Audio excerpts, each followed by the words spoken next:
person in the room. The girl of the day, where is she? Pippi? Ah, there she is. This is Pippi Longstocking. Say hi. And she is going to be played by Ida Breimo. And I'm just going to wave to you because we will keep you somewhat of a mystery until a later date. Pippi doesn't give interviews. No, she doesn't. She's a superstar. She's such a diva, isn't she? Yeah. Yeah. I don't think the other Pippi, the one before, gave interviews either. No. Real stars don't give interviews. But we have you here, Björn. Björn Ulvaeus, who is the executive producer. You've written the lyrics, you've written the script and everything. How did this idea come about? Well, this theatre, I'm sorry we have to speak English because out of courtesy to some of our guests. I hope you bear with us. Yeah. But this very theatre that we're in has traditionally been dark during the summer months. And I thought that was such a waste and so foolish when outside in Djurgården there are like 10 to 15 million tourists every year, and they mostly foreign tourists.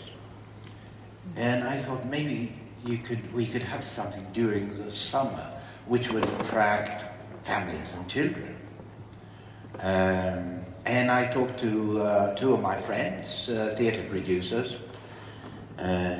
My Blomgren and Micke Jernberg, and we discussed it, and we sort of thought, well, it has to be about something which is well known, the foreign tourists. It has to be ideally Swedish global brand, and we landed on Pippi, of course.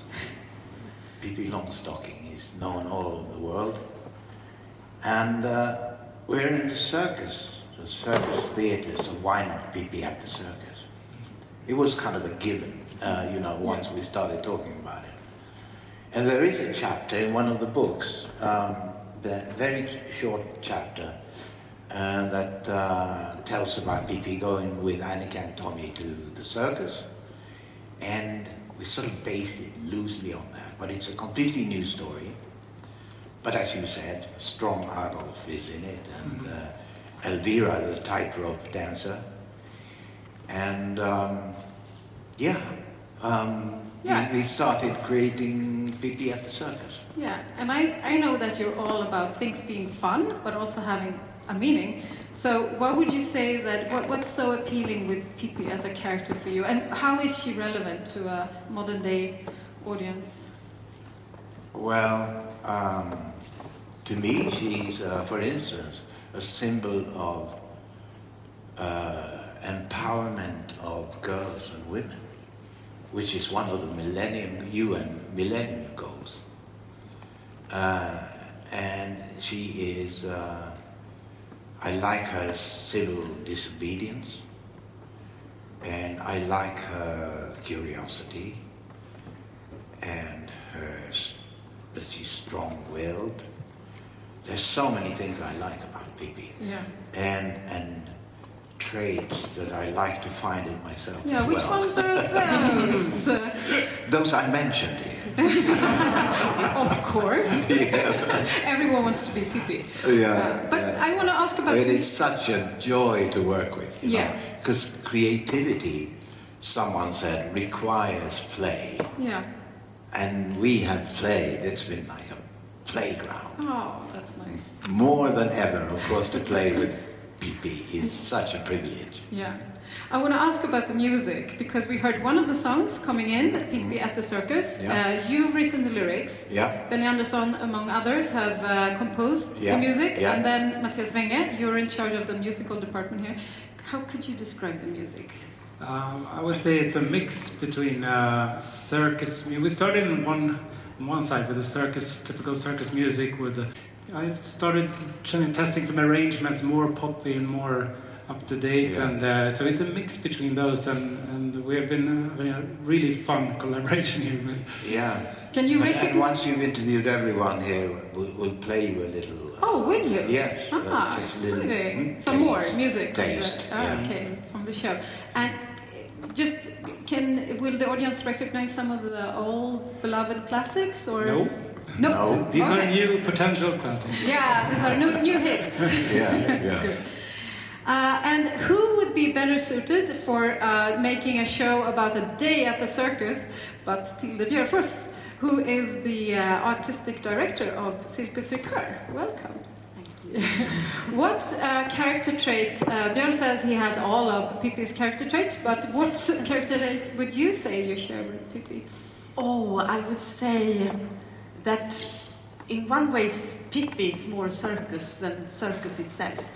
Or at least you have all the things that got me inspired to start to put all my life into make the circus come to Sweden and inspire people to dare to do what they don't dare to do, and see limitations and boundaries as teeterboards for possibilities or opportunities instead of stops. And of course, as you said, the curiosity and the playfulness and the fantasy, and that it makes us believe that we as human beings can do so much more, and we are capable to so much more than we think, and that we maybe give to our child. That empowerment. Yeah. And for me, that's what the circus gives, but it's exactly the same feeling what Pippi gave me as a kid when I needed someone to hold in my hand to dare to do the impossible possible. Yeah. And with you, you have Maria Löfgren, who is the director. How did this collaboration work? Circus, theater, music? Well, it's very to keep the child perspective alive. It's very easy to do with both Tilde and Björn and all the ones in this line. To work with the circus director, because we're working together, it's really making the impossible possible, because for example in theater, when I ask actors to do stuff, and if I ask them to go a bit above this warning, what do you say? Level? This level, they say, well, I have to go and check if I can do that, because it could be dangerous. And working with artists, it's let's do that and let's top it off with maybe going up 3 meters instead. Or 10. and to work with Björn is really it's really to work with the child within you.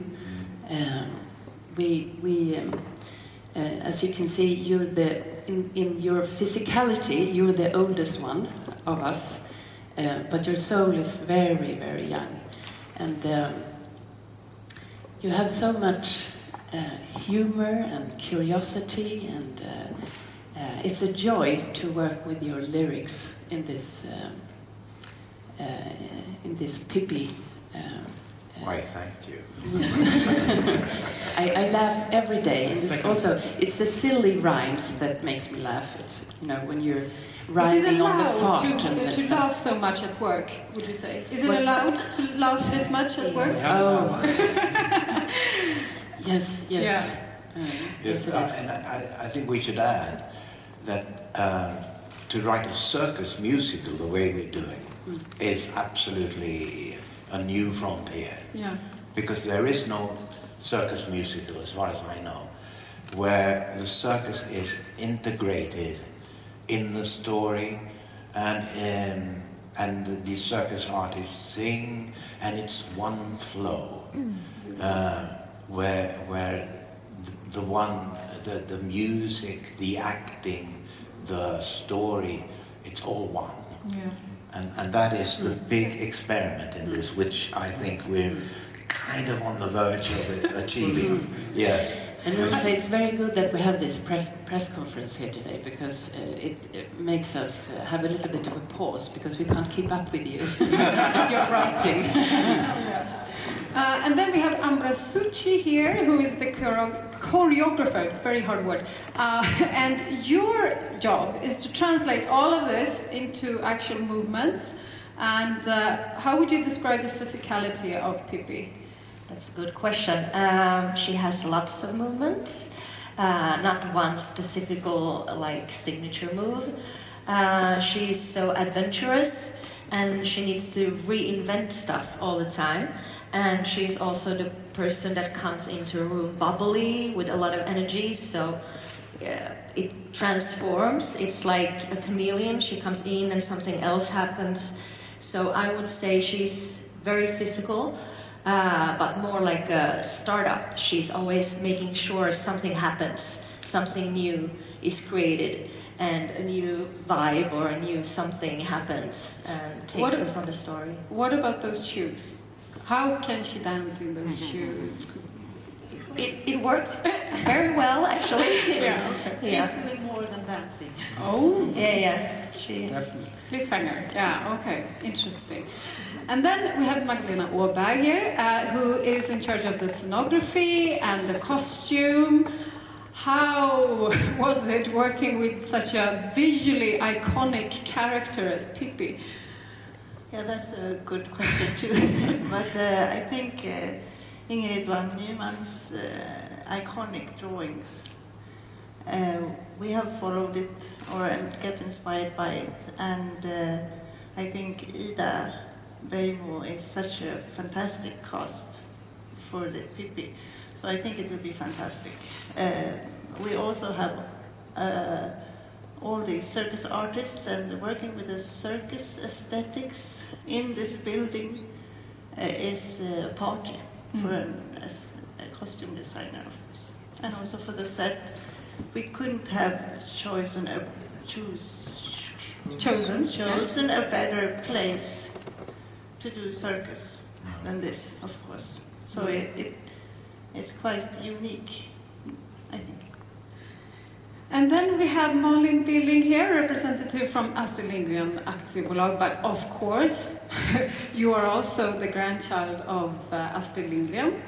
And I know that Björn has said that you're the one who knows Pippi the best out of everyone, and that her voice almost speaks through you, like a medium. And I'm wondering, what has she said to you during this production so far? What has that voice told you during this production? That voice tells me every day when I get news about this show that it's going to be totally amazing and fantastic and something that we have never seen before, and it takes Pippi to a new audience, hopefully around the world. I think Astrid Lindgren would have loved this, every minute of it. I look upon Malin as the medium between me and Astrid. Yeah, exactly. So every word goes through her, and then it comes back. Yeah, you can say that. Yeah. But no, you can't say that. That's very good. And that has worked so well between us. Yeah. It's been a lot of fun to work with Björn and everybody in this cast, and well done. All the creative team, fantastic. And then we also have Patrik Krall from Krall Entertainment, cooperating partner. What are your expectations of this show? Very high. Now, the expectation is this building was built 1892, opened up in May, 25th of May, so it's nearly 130 years. And it was built for the purpose to bring in world-famous circus and to host circus around the world to come here and visit us. So what can be better than have this coming in, this circus coming in, and all these creators who create a fantastic circus who comes back at Circus that it was meant and built for. So to bring back Circus into this building with these creators, that's what I'm looking forward to, and really it's going to be an enjoyable day, that 1st of July. So yeah, I look forward to that. Yeah, we're all looking forward to that. I think we're out of time. But do you want to add something? Yeah, I want to add that we recorded an album of the song, and I thought we'd give you a little taste of do we have what time? it's like. We do have. Yeah, and, we do and have. the first one you'll hear is Carmencita, the horse trainer. Is this the first time for an audience? Yeah, Okay. very first time. Carmencita, and then the second one is Tommy, Pippi's friend, who's seeing poodles doing a number in the circus, and he goes crazy. He wants one. He loves poodles. And the last one is Pippi herself singing about her story. Okay, So let's play listen. it to you. I feel too ABBA on style. Yeah. I could hear that. Well, thank you everyone, and thank you for taking the time off from rehearsals. Maybe you were a bit happy about that as well, just like 20 minutes of yes, relaxing. And then thank you all of you for coming here and listening to us. And now Stephanie Bond will take care of you and guide you to the interviews and the photo sessions and everything. Thank you very much. Thank you very much, everyone. Thank you.